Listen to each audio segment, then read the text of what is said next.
kung paano mag-dark mode sa TikTok. Una, pindutin lang ang ating TikTok application. Ayan, then kapag napindot nyo na yung TikTok, ayan, maglo-loading na siya, mapupunta na tayo dito sa home.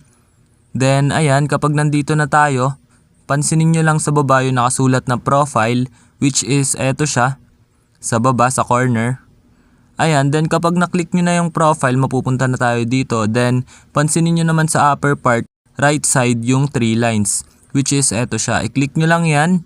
Then kapag naklik nyo na yung 3 lines na yon, then mababasa nyo naman dito yung settings and privacy, which is eto siya. I-click nyo lang yan.